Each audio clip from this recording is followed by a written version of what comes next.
Ek was donderdag aand hier by die Praise and Worship en die Here het 'n boodskap op my hart gelê vroeër die week. En toe ek by die Praise and Worship kom ek agter, dit is eintlik waaroor die hele Praise and Worship gegaan het. Dit gaan oor vertroue, om die Here te vertrou.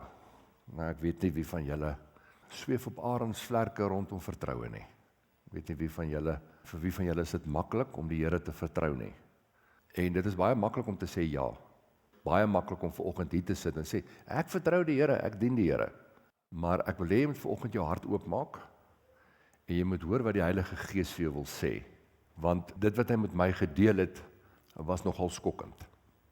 Maar ek glo dat God met ons elkeen wil deel, sodat ons nader aan die Here kan kom.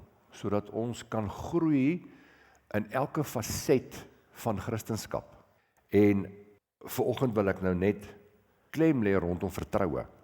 En as ons van vertroue vanoggend praat, dit help nie, ons is net op 'n plek waar ons sê ons vertrou die Here nie.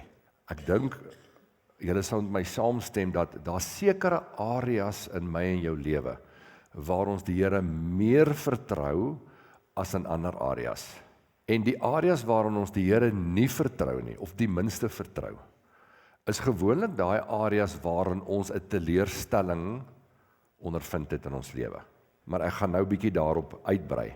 Maar wat ek weet in my hart, is dat God wil hê dat ek en jy hom 100% sal vertrou. En om God te vertrou, kan net geskied vanuit verhouding.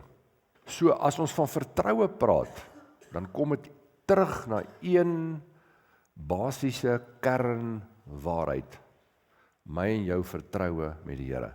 Want vertroue in die huwelik, vertroue in vriendskap, vertroue tussen ouers en kinders, is 'n voortvloeisel, is 'n uitvloeisel van verhouding. Hoe dieper die verhouding, hoe meer die vertroue. Hoe dieper die verhouding, hoe meer die vertroue. En ek glo dat een van die grootste faktore wat ons verhouding met die Here negatief beïnvloed. Ek wil dit hierso neerskryf. Ek glo dat een van die grootste faktore wat ons verhouding negatief beïnvloed, is die eerste ene is, wat sê julle sê? Niklas, jy praat van finansies, ek kom by finansies. Dis reg, dis 'n aspek van vertroue. Maar ek dink een van die belangrikstes is, hy doen nie wat ons hom vra nie. Ek dink dit is 'n ding wat dit beïnvloed. Die tweede ene is tydsbestek. Tydsbestek. Ons vra vir die Here ding, maar my ondervinding van die Here is stadig, baie stadig. Hy is gewoonlik net betyds. Tydsbestek. En die derde ding is dat hy doen goeders nie soos ons van hom verwag nie. Ons het 'n verwagting van die Here, om wanneer ons hom iets vra, om goeders te doen binne die raamwerk van hoe ons dink hierdie ding moet gebeur. En dan gebeur dit glad nie so nie. Glad nie. En dit is maar net 3 goedjies wat ek neergeskryf het, wat ek dink wat vertroue beïnvloed. Nou, wat ek agtergekom het, en miskien is dit in jou lewe dalk nie so nie, is dat wanneer ek en jy in moeilike omstandighede is, wanneer ek en jy op die plek is waar die popo die fan slaan, wanneer ek en jy op daardie plek is, en goeders gebeur nie soos wat ons wil hê dit moet gebeur nie, dan daai situasie openbaar eintlik aan my en aan jou en aan die Here oor wat werklik in ons hart aangaan. Want ek het gedink, ek het geloof in hierdie area, en ek gaan nou geloof en vertroue 'n bietjie aan mekaar koppel. Maar heel laas het ek agtergekom dat my geloof op sand gebou was. My hele bodem het uitgeval, in totaliteit. En ek dink dat ons kom in situasies, en ons is baie keer op 'n plek waar ons teleurgesteld is in onsself. Want ons het gedink ons is op 'n plek waar ons oorwinning het, en dan kom ons agter, weet jy wat, ek het glad nie oorwinning in dit wat ek gedink het ek het oorwinning nie. Nou, daar mag van julle wees wat vanoggend hier sit, wat sê, weet jy wat, Ek vlieg op arensvlerke. Ek het geen probleem met vertroue nie. Fantasties. Luister maar net vanoggend. Ek praat nie met jou dan nie. Geniet dit, sit terug. Ek praat maar met ons ander ouens. Which haven't arrived yet. Maar wanneer ons op 'n plek is waar ons agterkom, weet jy wat? Ek het gedink ek gaan vir die toets 10 uit 10 kry en nou het ek hom gedop, ek kry net 1 uit 10. Ek dink is die belangrike ding is dat die Here is besig met 'n werk in ons hart. En wat die Here eintlik van ons verwag, is om op 'n plek te kom om vir die Here te sê, Here, ek bely hierdie ding. I haven't made it. Ek het gedink ek is hierdie man van geloof. Ek het gedink ek is hierdie vrou wat u kan vertrou. Maar dit is nie so nie. So ek kom bely dit voor u en ek vra vir u dat u my hand sal vat en my sal begelei en my begenadig sal wees. En in hierdie proses op 'n plek uit te kom waar my vertroue en my geloof in u sal groei, want u is 'n goeie Vader. Daar's 'n vers wat sê, hy sê, as julle as aardse vaders weet om goed te doen aan julle kinders, hoeveel te meer nie ek as hemelse Vader nie. So wat die Here eintlik sê, en ek praat nou met die goeie paas, ek praat nou nie met die slegte paas nie. Is daar slegte paas? Ja, daar is. Is daar sleg in my lewe? Ja, verseker. Ek is nie 100% pa nie. Maar as ek die goeie vat, waar ek dink ek is 'n goeie pa, dan sê die Here, weet jy wat, as ek jou met my vergelyk, ek is by verre baie beter as jy. En as jy daai begeerte het om goed te wees vir jou kinders, nou moet jy weet, hoeveel te meer nie ek nie. Ek meen, ek het vir jou gesterf, ek het vir jou betaal met die bloed van my seun. Maar jy sien, the longest road is the road between your head and your heart. Daar's goed wat ons hoor hierso, maar hier in ons hart is dit nog nie 'n realiteit nie. En dit is daai ding waar ons op die plek kom waar ons die voorreg het om te bely. En belydenis, in die konteks van belydenis, kom ons gedagtes eintlik in lyn met God se gedagtes, sodat ons kan verstaan hoe hy oor ons voel en hoe hy oor ons dink. En wanneer ons dit weet en ons in verhouding is, dan groei hierdie ding in ons hart, van weet jy wat, God is getrou. Sy naam is getrou. Nou, dis interessant, Johannes 4 vers 23 sê die volgende, hy sê, maar daar kom 'n uur, en dit is nou, wanneer die ware aanbidders die Vader in gees en in waarheid sal aanbid, want die Vader soek ook mense wat hom so aanbid. Ek wil dit weer lees, hy sê, maar daar kom 'n uur, en dit is nou, wanneer die ware aanbidders die Vader in gees en in waarheid sal aanbid, want die Vader soek ook mense wat hom so aanbid. Interessant in hierdie vers dat hy sê, God is op soek na aanbidders, en nie aanbidding nie. Dit sê nie dat God soek nie aanbidding nie, maar hy konsentreer op, God soek aanbidders. Hoekom soek God aanbidders? Hoekom ag God aanbidders belangriker as aanbidding? Wat sê julle sê? Kobus, jy het gebaretaal hierso. Wat sê jy sê? Shout it out.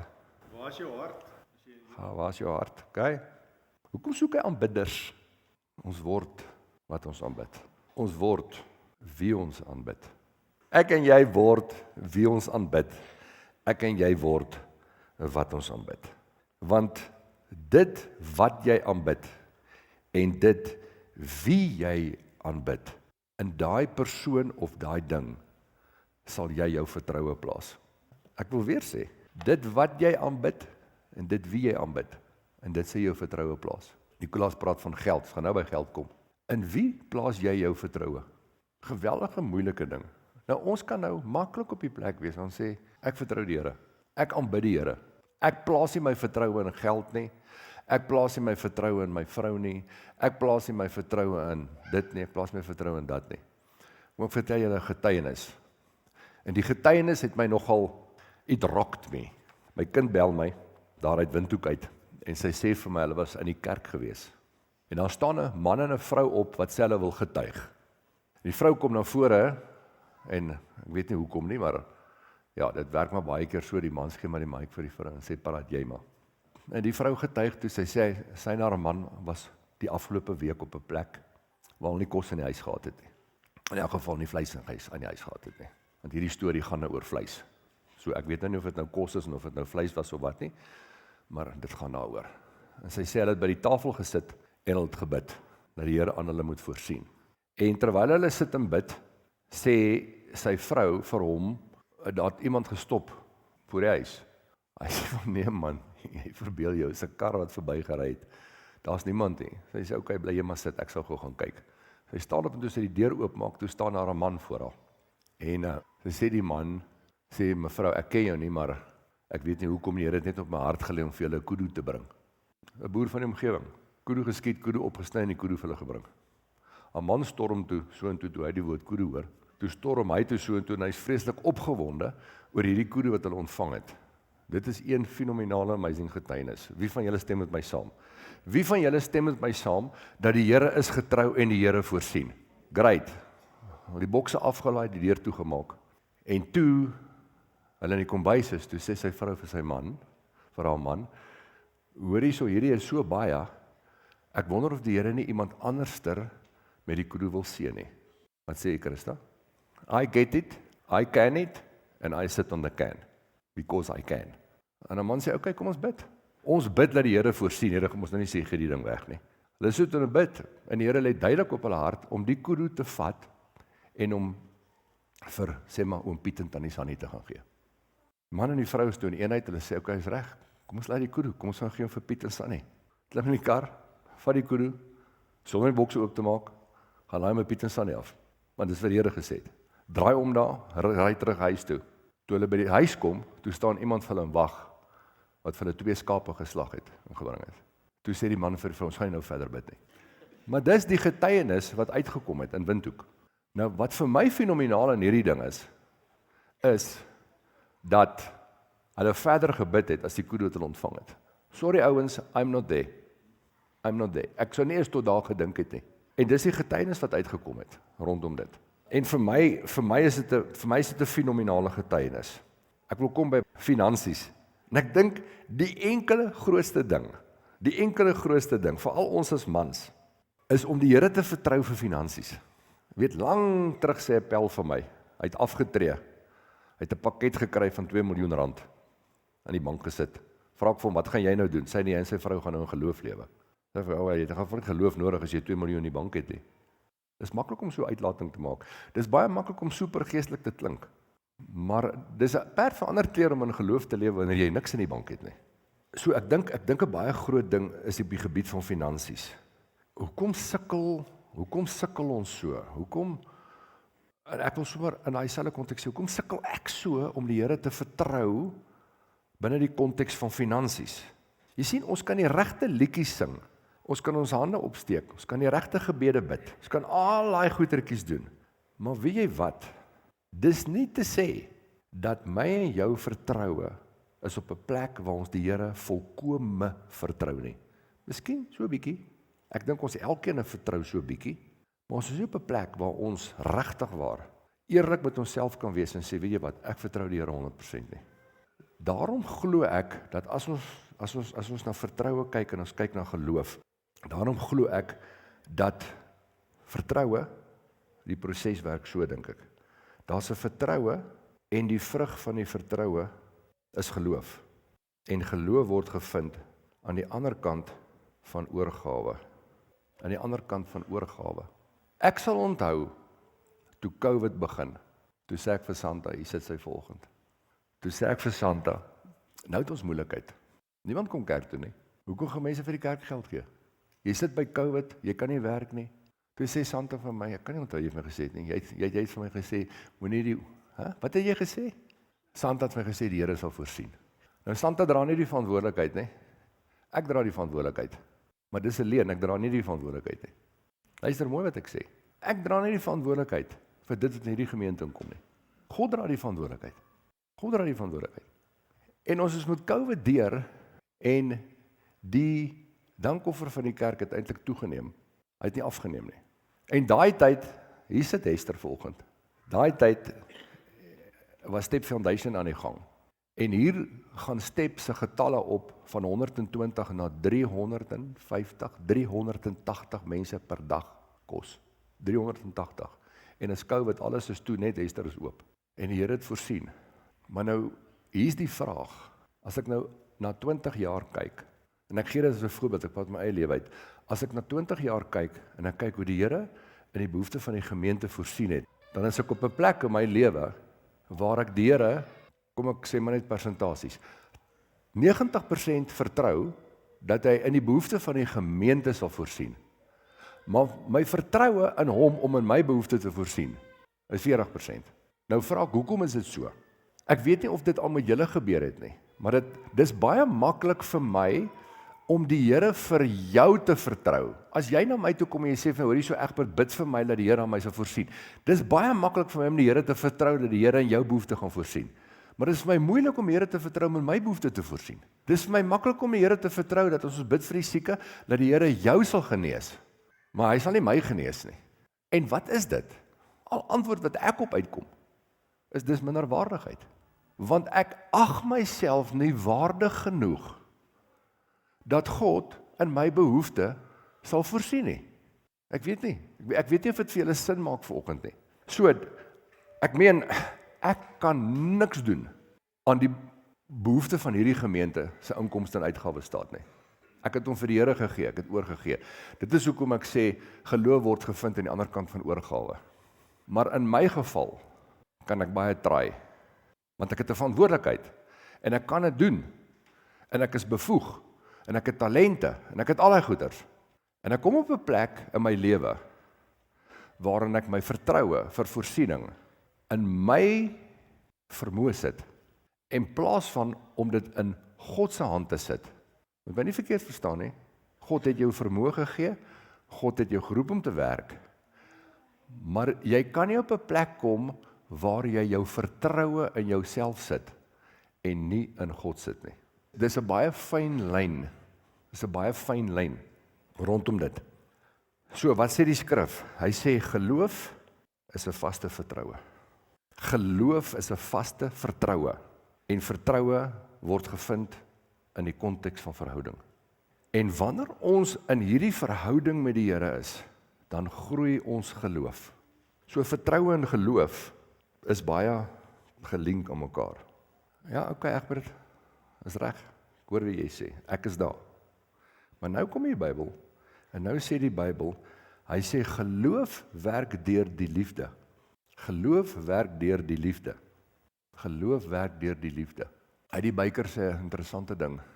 Sy sê, the church doesn't have a lack in faith.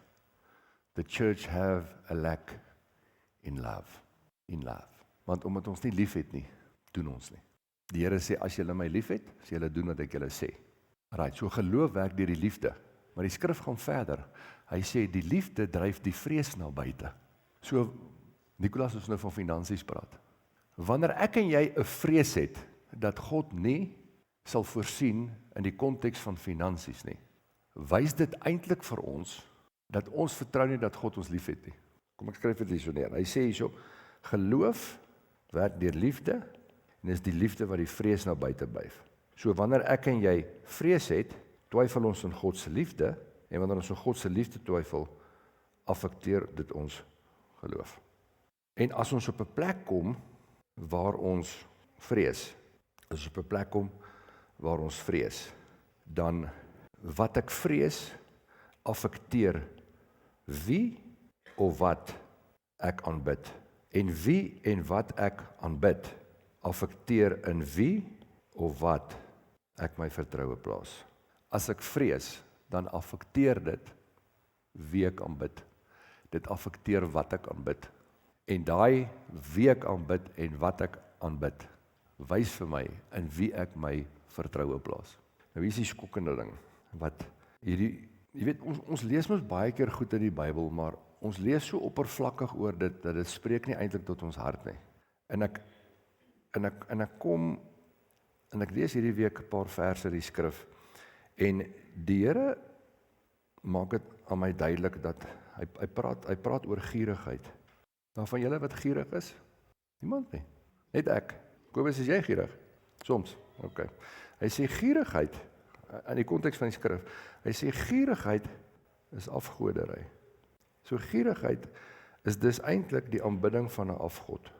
Ekskuus, ek is lelik.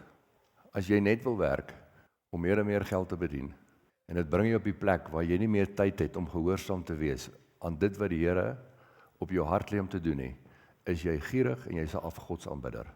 Kom ons praat maar reguit met mekaar. Want wat is dit wat ons weghou daarvan om gehoorsaam te wees aan die Here en om ons lewens neer te lê? Werk. Wat is werk? Werk is gierigheid na meer en meer en meer geld. Is daar enigeen van julle wat vanoggend hier sit wat te veel geld het? Daar's niemand wat te veel geld het nie. Daar's niemand wat tevrede is met dit wat hy het nie. Die mens het 'n inherente behoefte. God het die mens geskape om meer en meer te hê, om beter en beter te doen, to excel in everything, with one purpose, to build his kingdom. So as jy behoefte het na 'n hoër posvlak, om meer geld te verdien, om beter te doen, om 'n groter besigheid te hê, luister jy, dis nie van die duiwel nie, dis van die Here. Maar with one purpose, to build his kingdom, not your kingdom. So die fokus moet die koninkryk wees. Die fokus kan nooit jy wees nie. OK, goed. So wat is 'n afgod? 'n Afgod, kom ek skryf hom hierdie kant toe, is enige iets waarin jy jou hart, dis enige iets waarin jy jou hart anker. Dis afgodediens. En dit ondermyn jou vertroue in die Here, as dit nie die Here is nie. Enige iets waarin jy jou hart anker, daar waar jou skat is, sal jou hart wees, sê die skrif. So nou kom die Here, nou as jy die Bybel lees, nou kom jy agter, baie keer in die skrif is hy op 'n plek waar hy afgodery en hoerery aan mekaar verbind. Kom ek lees dit vir julle. Efesiërs 5. Efesiërs 5 vers 3 sê die volgende. Hy sê, maar hoerery en allerhande onreinheid of hebsug moet onder julle selfs nie genoem word nie, soos dit die heiliges betaam. Ook nie gemeenheid en dwaas of lawwe praatjies wat nie pas nie, maar liewer danksegging. Hoor wat sê vers 5. Want dit moet julle weet, dat geen hoereerder of onreine of gierigaard wat 'n afgodedienaar is, 'n erfdeel het in die koninkryk van Christus en van God nie. Kolossense 3 vers 5. Kolossense 3 vers 5. Maak dood julle lede wat op die aarde is, naamlik hoenery, onreinheid, hartsorg, slegte begeertes en gierigheid, wat afgodediens is. Wat afgodediens is. So as jy na die skrif kyk, dan kom jy agter, dan sê hy afgodery in die geestelike is presies dieselfde wat hoerery en immoraliteit in die vleeslike is. Afgodery is in die geestelike dieselfde wat hoerery en immoraliteit in die vlees is. Dis presies dieselfde ding wat uitdrukking vind in twee realms. Geestelike realm en vleeslike realm. Nou sê hy 'n interessante ding in Matteus 6. En julle ken hom. Hy praat van God, en hy praat van Mammon. Mammon is nie geld nie. Hy sê jy kan nie twee here dien nie.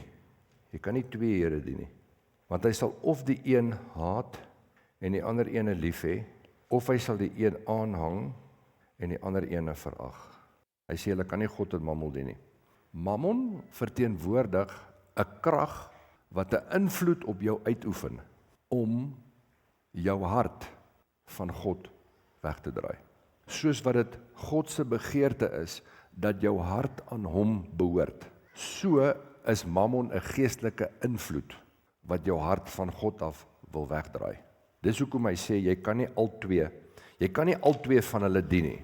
So hy sê jy sal of die een haat en die ander een lief hê, of die een aanhang en die ander een verag.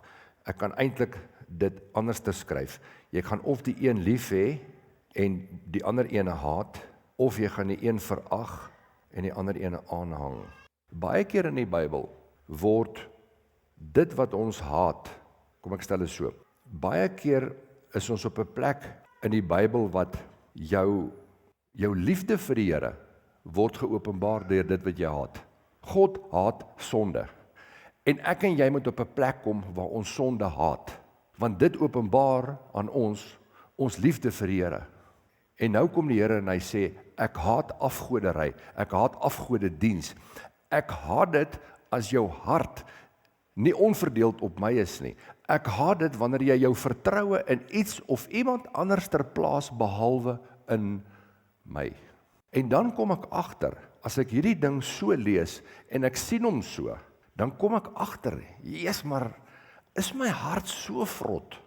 Is daar soveel goed in my hart wat ek gedink het okay is en great is, maar nou kom ek agter dit is glad nie so nie. Inteendeel, ek kom eintlik agter dat daar's baie goed wat ek verdra in my lewe wat God haat. En dit is 'n aanduiding van my liefde vir hom. Want as ek regtig vir hom lief was, het ek dit nie getolereer in my lewe nie. Hoor ons sê Spreuke 3 vers 5 tot 10. Spreuke 3 vers 5 tot 10. Hy sê vertrou op die Here met jou hele hart en steun nie op jou eie insig nie. Ken hom in al jou weë, dan sal hy jou paaie gelyk maak. Wees nie wys in jou eie oë nie. Vrees die Here en wyk af van wat kwaad is. Hoor wat sê die Passion Translation. Ek lees net vir julle daai versies. Hy sê trust in the Lord completely and do not rely on your own opinions.